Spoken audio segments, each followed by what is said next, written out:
hay-adda isgaarsiinta qaranka oo kaashanaysa akademiyadda cilmiga dhaqanka iyo suugaanta iyo akademiyadda goboleedka af soomaaliga ayaa maanta magaalada muqdisho ka daafurtay eray bixinta amniga saybarka ee af soomaaliga.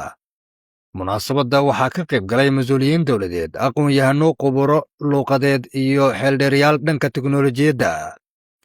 kusimaha agaasimaha guud ee akademiyadda cilmiga dhaqanka iyo suugaanta cabdifitaax axmed abuukar fadcade ayaa sheegay in afku yahay hoyga aqoonta, islamarkaasna ay muhiim tahay in soomaaligu la jaanqaado horumarka aqoonta iyo teknolojiyadda casriga.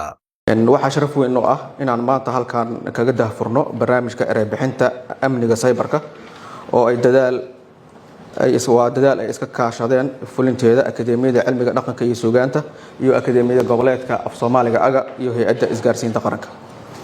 marka hore waxaan u mahadcelinayaa labada hay-adood ee nala wadaagaya barnaamijkan muhiimka ah.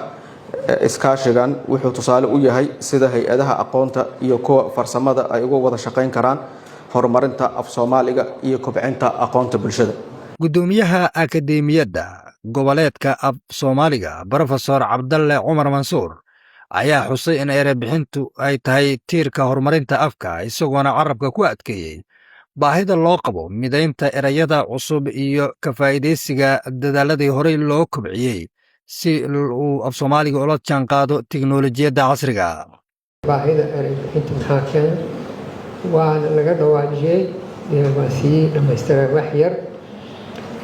waxaa badanaa la maqlaa soomaaligu ma aha af cilmiyeysan, marka sidaa daraaddeed dadaa ku doodaya way leeyihiin ingiriisi ayaan u guurnaa, laakiin sida horeba loo yiri ma jiro af weligiisa ahaa mid cilmiyeysan.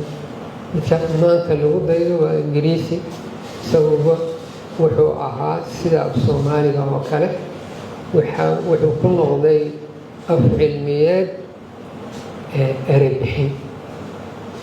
marka erebixinta waa maaragtay midda ay ka dhigayso maxaan ku yidhaahdaa afkaas af cilmiyeysan. marka waana la bilaabay 1972 ilaa 90kii erebixinaa la waday.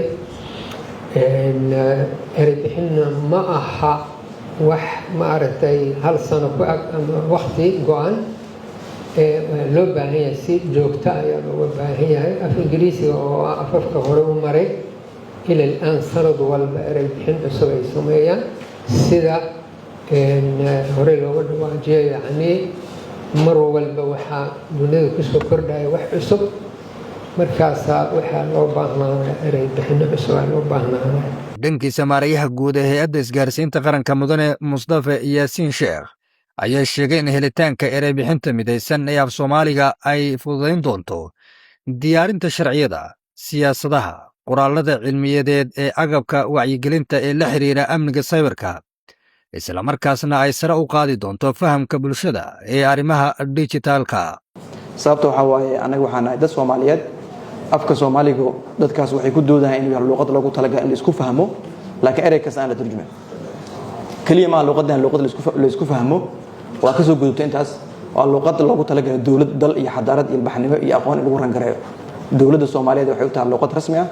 luqad loogu talagalay waa inay dhammaan weelayso culumtaas iyo teknolojiyadaas iyo maamul dawlad iyo ilbaxnimadii ummadda Soomaaliyeed inay weelayso loogu talagalay waaye. waxaan u baahanaa inaan sameyno shuruuc la geynayo baarlamaanka, xeer nidaamiyaal, habraacyo farsamo oo dhammaantood waajib ay ku tahay dadka inay dhaqan geliyaan, ay ka fulaan dalkeenna si guud iyo maxkamadeena intaba ay ka fulaan iyo macaamalaadkeena lagu sameeyo.